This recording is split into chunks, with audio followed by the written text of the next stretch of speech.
Vamos falar, por fim, do Concílio de Calcedônia, para encerrar os primeiros 500 anos. O Agostinho se envolveu em muitos debates.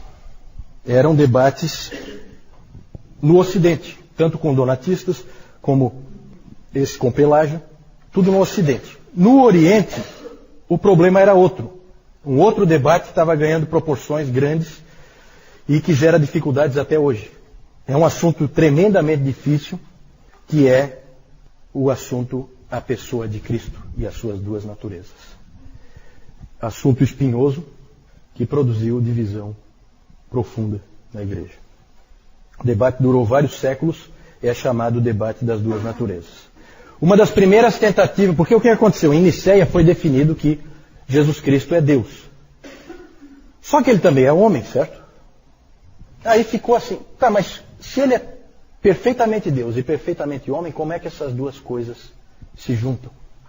Essas duas naturezas. Uma das primeiras tentativas de responder foi do Apolinário. O Apolinário, ele era da cidade de Laodiceia. Ele disse que se você tem duas entidades perfeitas, perfeito Deus e perfeito homem, então elas não podem se combinar. Então ele propôs o seguinte, ele imaginou que o corpo do homem, Jesus, tinha que ser habitado por uma alma divina. Então a alma de Jesus não era humana, era divina. A ilustração que se usa é do envelope da carta. Né? Então o homem é o envelope e Deus é a carta. Então você põe a carta dentro do envelope. O problema é que logo as pessoas perceberam, no início parecia até interessante, mas logo as pessoas perceberam que tinha problema isso aí, né? Isso aí não é muito satisfatória essa resposta. Por quê? Porque no modelo do Apolinário não há um verdadeiro ser humano ali. Aquilo ali não é um ser humano, com uma alma divina. Não é como nós. Ficou mais a ideia de que era um tipo de possessão. Era um corpo possuído. Né? Então aquilo foi rejeitado, aquilo foi visto como errado. Os capadócios, nós falamos, os 3 capadócios ali, atacaram fortemente o ensino do Apolinário. E o Gregório de Nazianzo disse, o que ele não assumiu, ele não curou. Nós já vimos antes. Então ele tem que ter uma natureza humana perfeita. O apolinarianismo foi condenado em 381 no Concílio de Constantinopla.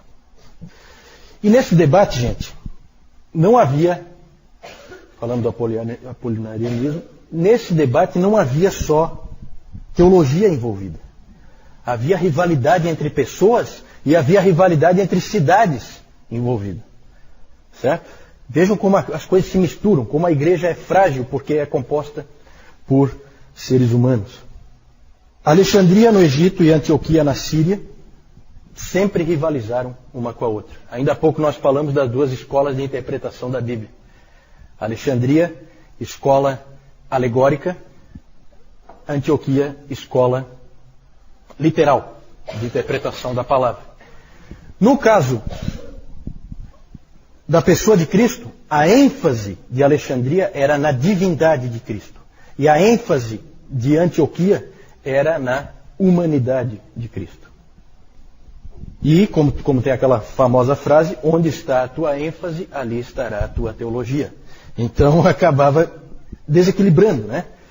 E aí a cidade de Antioquia acabou influenciando muito Constantinopla, que se tornou importante depois também. E aqui tem uma coisa interessante, o Concílio de Nicéia, lá em 325, que nós falamos no início hoje, o Concílio de Nicéia estabeleceu uma hierarquia das igrejas. Né? Porque nesses concílios se discutia vários assuntos. A gente acaba levantando assim o mais importante. Mas outros assuntos eram discutidos. E surgiu uma certa hierarquia das igrejas, das cidades, dentro do cristianismo. Né? Vamos ver se vocês já conseguem adivinhar mais ou menos qual é a hierarquia. Na hierarquia que foi colocada em Nicéia, qual é a igreja mais importante? Quem dá mais? O que vocês acham? Constantinopla? Alexandria? Não. Roma. Lembre-se que Constantinopla nem existia.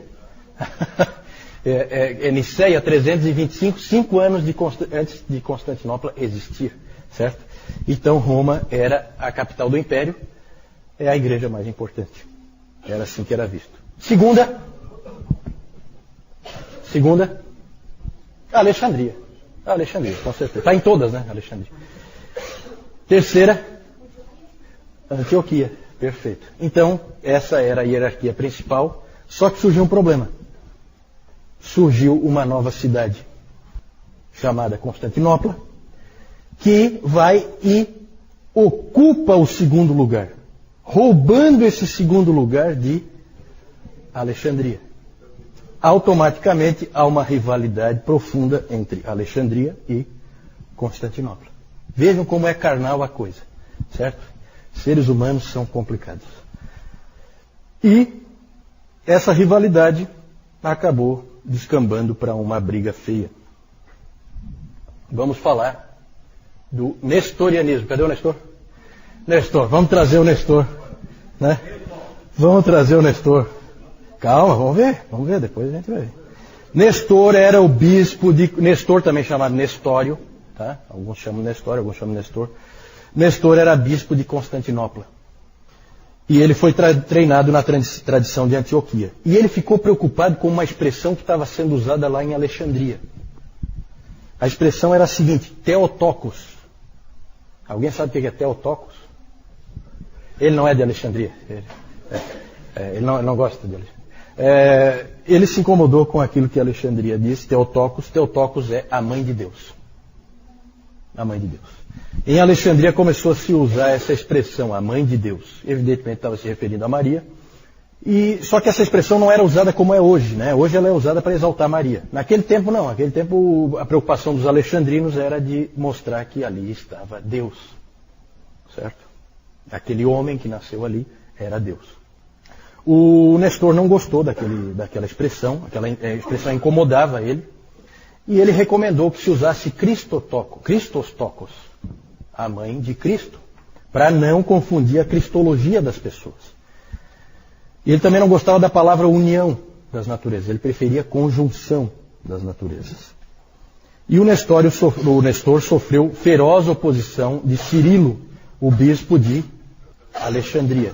E esse bispo aí de Alexandria era um teólogo competente, um indivíduo muito inteligente, mas não muito ético. E ele jogou sujo várias vezes com o Nestor, certo? E esse Cirilo, ele fazia qualquer coisa para prevalecer. Um indivíduo insistente e do tipo briguento. Sim.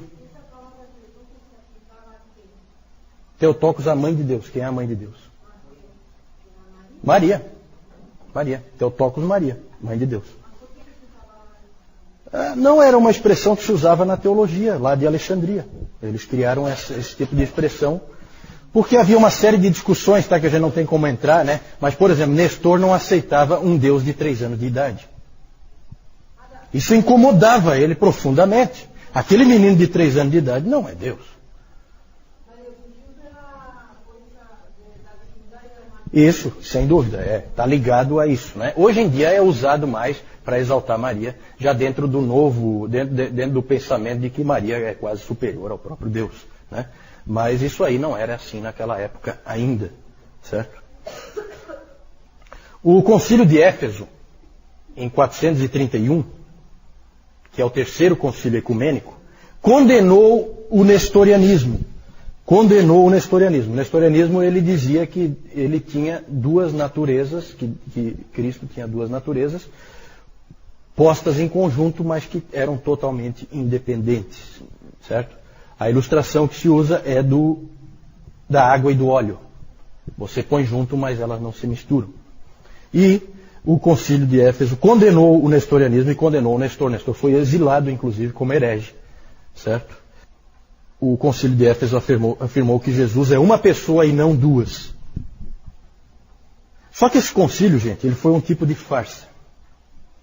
Porque não houve discussão nenhuma dentro daquilo que o Jaime perguntou antes sobre como funcionava o concílio. Esse funcionou totalmente errado. Sabe por quê?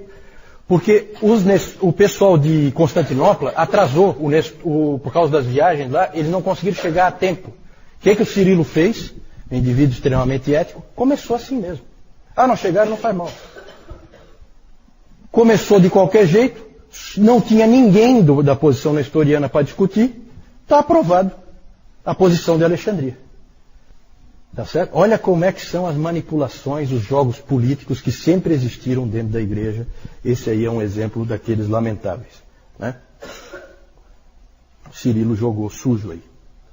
Hoje os historiadores acham que o Nestor foi injustiçado, né? Mas mais ou menos, tá, gente? Porque na verdade, ele falou algumas coisas que não ajudaram nem um pouco. No calor da discussão, ele falou coisas desse tipo, que ele não aceitava um Deus de 3 anos de idade. Isso aí complica. Se você não disser que Jesus Cristo é Deus com 3 anos de idade, então ele vai se tornar Deus em algum momento depois. E então isso começa a complicar, certo? Então, há uma certa divisão se o Nestor é um herege do bem ou um herege do mal, né? Não está bem claro isso aí, certo? Mas alguns acham que ele foi injustiçado. De qualquer maneira, ele é considerado um herege da igreja. Só que, vejam bem, herege na igreja católica. Por quê? Porque esse episódio do nestorianismo gerou profunda divisão na igreja. Nós já vimos que os donatistas tinham se dividido e agora há divisões mais sérias. E por isso existe hoje a igreja nestoriana na Pérsia. A igreja da Pérsia é fora do Império Romano e ela tinha sido influenciada profundamente pelo Teodório de Mopsuestia, que era o mestre do Nestor. E eles criam do jeito que o Nestor dizia. E por isso existe a igreja nestoriana que existe até hoje, né? Na Ásia.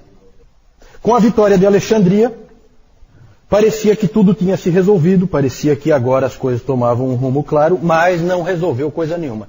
Por quê? Porque nós tivemos já essa divisão, a igreja da Pérsia fica totalmente separada por causa disso, e surge um monge chamado Eutico. Esse monge, ele surge em Alexandria, ele é pró-Cirilo, nos debates, só que ele vai muito além do Cirilo.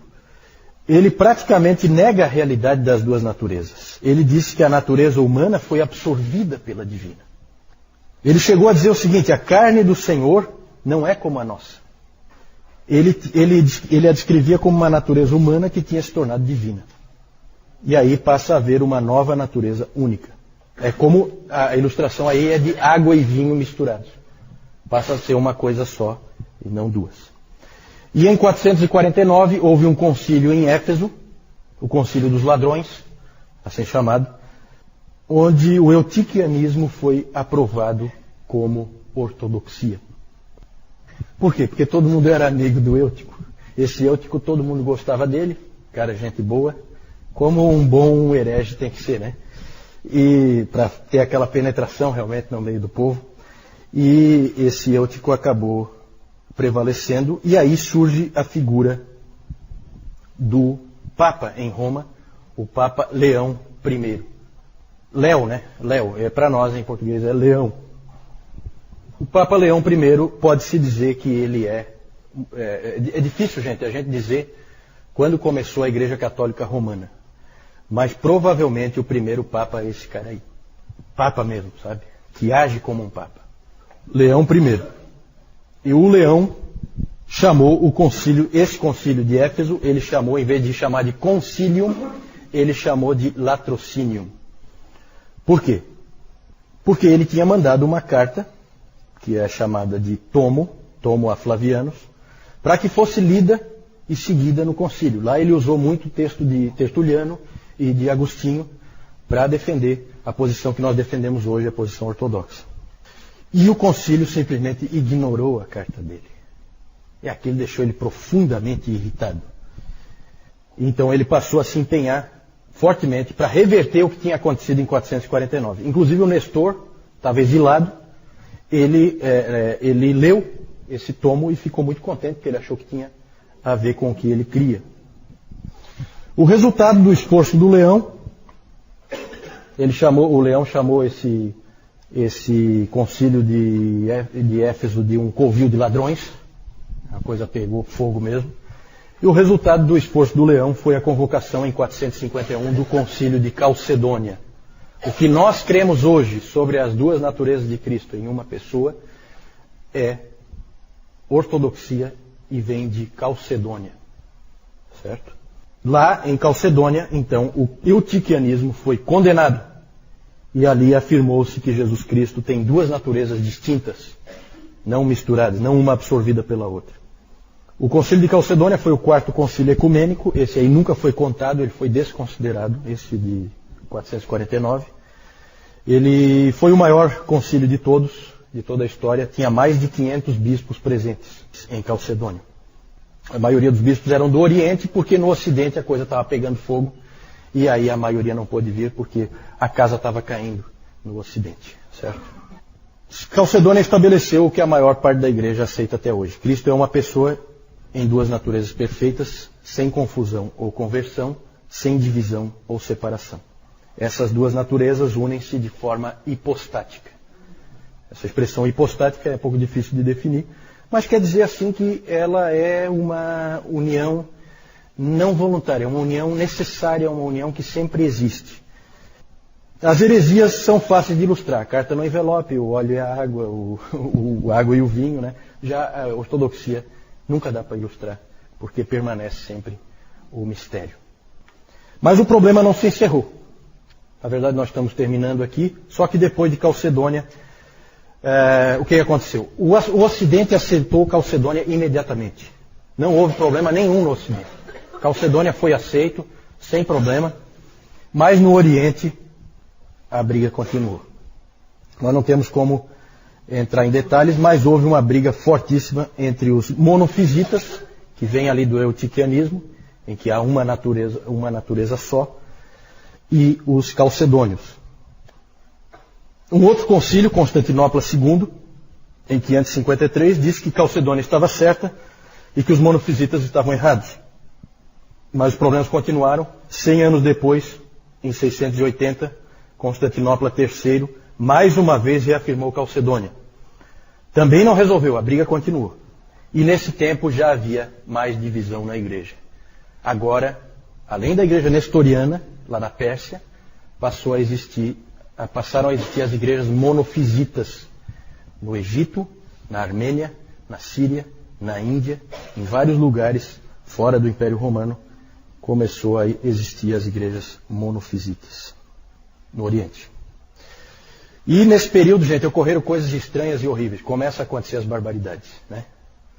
Um Papa de Roma excomungou o Patriarca de Constantinopla, que por sua vez excomungou o Papa de Roma. Certo? Um outro Papa de Roma foi sequestrado por agentes do imperador em Constantinopla, onde ele foi açoitado, aprisionado e morreu de fome. Veja como a coisa pega. Houve também um teólogo e monge, cujo nome era Maximus, que foi aprisionado pelo imperador. Veja que o imperador está sempre metido, por causa daquela coisa da cristandade. Ele sempre mete a mão. A língua desse Maximus foi cortada, porque ele disse alguma coisa que o imperador não gostou, e a mão dele foi decepada porque ele assinou um documento que o imperador também não gostou. Então vejam o nível que a coisa chegou, certo? Tudo de horrível ocorreu por causa dessa controvérsia em torno das duas naturezas de Cristo. Quando a poeira baixou, havia igrejas monofisitas separadas no Egito, na Síria, na Armênia, na Etiópia e na Índia. Essas igrejas monofisitas ainda existem. Lá no Egito você tem a igreja copta, certo? A sede é em Alexandria, não tem nada a ver com Roma, certo? E ela é uma igreja independente. Então já temos nessa época 4 igrejas, talvez 5 igrejas, porque os donatistas vão desaparecer, né, com os muçulmanos. Mas já temos 4 igrejas. Temos a igreja do Ocidente e a igreja do Oriente, que em tese ainda estão unidas, né? Só que com um Papa excomungando o patriarca, pode ter certeza que essa união já não existe mais, né? Acabou. E logo nós vamos ver que elas vão se separar de vez. Nós temos então a Igreja Católica Romana, a Ortodoxa Oriental, a Nestoriana na Pérsia e a Monofisita naqueles outros países. Vamos encerrar então, vamos ver. Sim. A Católica Romana, a Ortodoxa Oriental, a Nestoriana na Pérsia e as várias monofisitas. Certo? Aí o Cirilo, bispo de Alexandria, que jogou bem sujo. Aí o nestorianismo, alguns exemplos aí, né, da igreja nestoriana, que é uma igreja diferente, né? Aqui tem uma estátua do Nestor, porque para nós ele é herege, para eles não. Para eles ele é reverenciado, certo? Vejam como a coisa é diferente. Então, lá um bispo nestoriano, certo?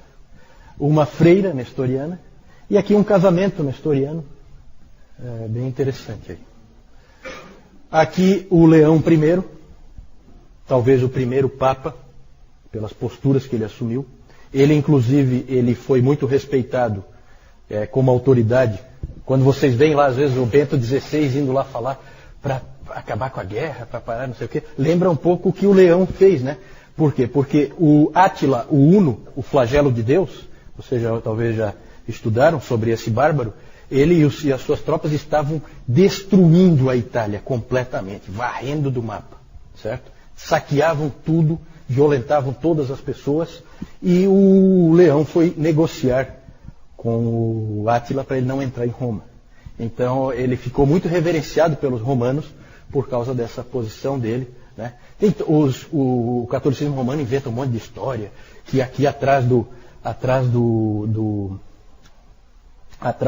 leão apareceu um homem forte com uma espada no céu, e aí os homens do Átila ficaram com medo e tal, né? O que os historiadores creem é que ele levou uma graninha ali para largar por fora. Aí é bem mais realista, né?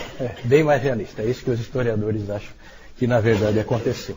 Aqui eu quero mostrar para vocês, já que aqui nós vamos encerrar os primeiros 500 anos. Gente, ó, já passou do nosso horário, quem tiver que pegar ônibus, coisa desse tipo, ou tiver que sair, tá? Não tem problema. Eu só quero encerrar realmente essa parte, tá? Aqui nós vemos as invasões dos bárbaros. Eu não vou gastar tempo com isso, só quero mostrar para vocês, certo? Nessa época, no quinto século, começa a haver invasão de bárbaros para tudo que é lado. Aqui os vândalos saem daqui, ó, e eles vão passando por tudo aqui, e eles passam pelo Estreito de Gibraltar.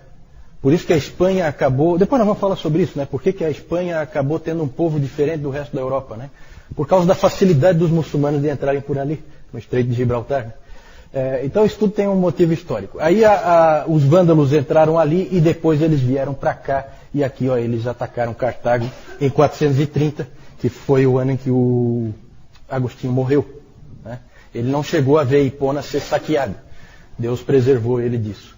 Mas aqui teve ataques de todo tipo. Os ostrogodos entraram aqui. Em 410, os ostrogodos, os visigodos depois se estabeleceram ali na Espanha, né? Os burgúndios se estabeleceram na França, os francos na França, os bretões na França. Isso aí depois a gente pode dar uma olhadinha com mais calma. Em 410, Alarico invadiu Roma e detonou com Roma. Alarico era visigodo. Isso aí são tudo povos germânicos, tá, gente? Esses povos todos, eles entraram e invadiram realmente Roma e saquearam tudo. Foi uma coisa desastrosa. Aqui então, quando Roma foi saqueada em 410, aqui em 455 os vândalos saquearam também. Então o Papa Leão impediu o Átila, o Uno, de entrar em Roma, só que depois, 4 anos depois, os vândalos entraram e fizeram a festa em Roma, tá? Depois de 410, gente, já todos os imperadores romanos do Ocidente, eles são fantoches nas mãos de generais germânicos, certo? E em 476, o Rômulo Augusto foi o último imperador romano do Ocidente. Ele foi deposto definitivamente por Odoacro. E o interessante é que o Odoacro era um general romano, porque nessa época os bárbaros já tinham tomado o exército completamente e eles queriam ser romanos, né? Nunca pensem que os bárbaros invadiram Roma para destruir Roma, eles invadiram Roma para ser romano. Eles tinham gosto por aquela vida dos romanos, a civilização, eles queriam usufruir daquilo também. Então eles entravam e saqueavam primeiro e depois assumiam ali as casas e coisas e moravam ali. Esse Odoacro era um dos generais do Rômulo Augusto, que era um mero fantoche, né? E esse ano é importante, 476, para quem estudou história, é o ano da queda do Império Romano do Ocidente, que marca o fim da Idade Antiga e o início da Idade Média, certo? Não é isso que diz a história? Na verdade, Roma já tinha caído aos poucos, muito antes disso, durante todo o quinto século, certo? Só mostrar para vocês rapidamente, para encerrar aqui, onde é que depois, isso aqui depois na Idade Média vai influir, tá?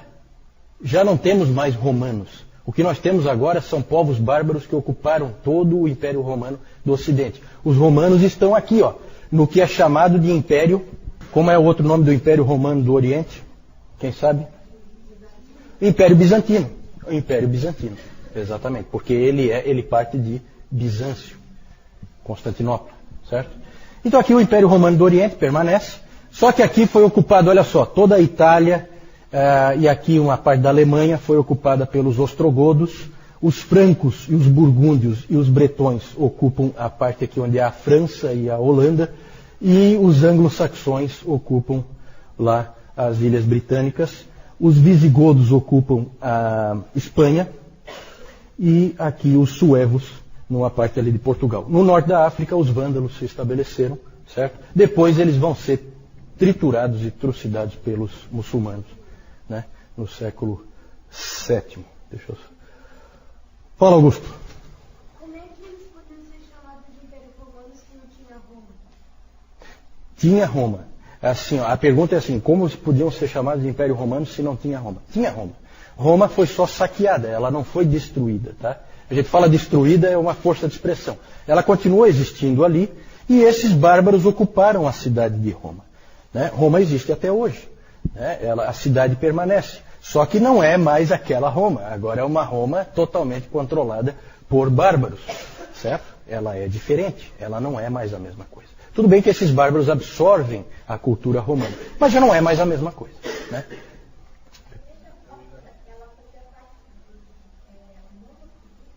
Isso, a pergunta da Jussara é sobre a igreja copta. A igreja copta é uma igreja monofisita. Eles fazem o sinal da cruz com um dedo só, né? Essas igrejas monofisitas, elas fazem o sinal da cruz com um dedo só, para deixar bem claro que é uma natureza. Tem esses detalhes assim. A coisa é feia, sabe, gente? Então, quando a Igreja Católica Romana acusa os protestantes de divisão e coisa, é uma piada, né? É uma piada. Só pode ser piada. Quem conhece a história sabe que isso aí é uma brincadeira de mau gosto, né? Não é. Na verdade, divisões ocorreram sempre. E pelos motivos mais diversos. Por motivos teológicos, por motivos de prática eclesiástica, como nós vimos dos donatistas, certo? Política eclesiástica, recebe ou não recebe de volta. Dividiu a igreja. Então, divisões sempre aconteceram, certo? Infelizmente. E como, lembrando, para encerrar, lembrando como o que o Lloyd Jones disse naquela primeira frase que nós vimos, não há nada que denigra mais a glória de Deus do que a história da sua igreja. Infelizmente. E realmente é o que a gente vê, né? Mas, é como o Newton diz, é a história do nosso povo. Hoje de manhã eu estava comentando com o Francisco e com o Lennon, eu acho, né? Que é como um judeu, um Pedro ou um Paulo que pegava o livro de Juízes e também não tem muito do que se orgulhar do que vê ali.